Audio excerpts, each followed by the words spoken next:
Brown sugar का आरोपी हुआ गिरफ्तार। सिरगिट्टी पुलिस की मादक पदार्थ यानी ब्राउन शुगर विक्रेता पर की गई कड़ी कार्रवाई। आरोपी से 15 ग्राम ब्राउन शुगर जिसकी कीमत लगभग 80,000 रुपए है उसे जब्त किया गया। आरोपी के कब्जे से एक नग छोटी इलेक्ट्रॉनिक तौल मशीन जब्त किया गया है जिसे आरोपी बेचने के प्रयास में था और इसी दौरान उसे गिरफ्तार कर न्यायिक रिमांड पर लिया गया है। एनडीपीएस एक्ट के तहत यह पूरी कार्रवाई की गई है। सिरगिट्टी पुलिस ने जो है आज तालापारा क्षेत्र से एक आरोपी को पकड़ा है जिसका नाम मोहम्मद आरिफ है। इससे लगभग 15 ग्राम ब्राउन शुगर की जब्ती हुई है जिसका बाजार मूल्य लगभग 80,000 रुपये है और इसमें जो है एनडीपीएस एक्ट के तहत जो है पुलिस कार्रवाई कर रही है। और आपको बता दें कि वरिष्ठ पुलिस अधीक्षक बिलासपुर द्वारा समस्त थाना प्रभारियों को अवैध नशीली पदार्थ विक्रेताओं के ऊपर कार्रवाई करने के निर्देश प्राप्त हुआ था। इसी क्रम में थाना सिरगिट्टी को मुखबिर की सूचना पर तिफरा मेन गेट के सामने मोहम्मद आरिफ नाम के व्यक्ति द्वारा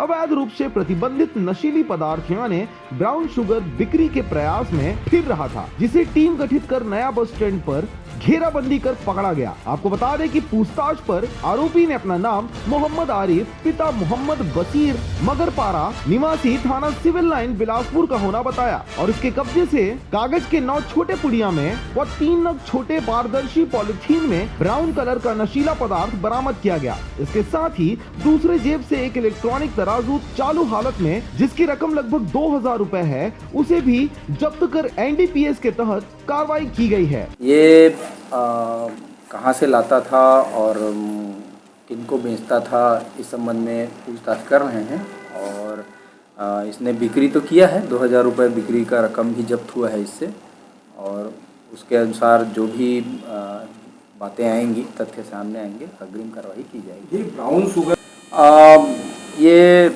यूपी से लाना बता रहा है और उसमें जो है जहाँ से भी लाया है उसको हम तस्दीक कर रहे हैं और अग्रिम कार्रवाई उसमें करेंगे। बिलासपुर से रविंद्र टंडन की रिपोर्ट, आरजे रमझाझर।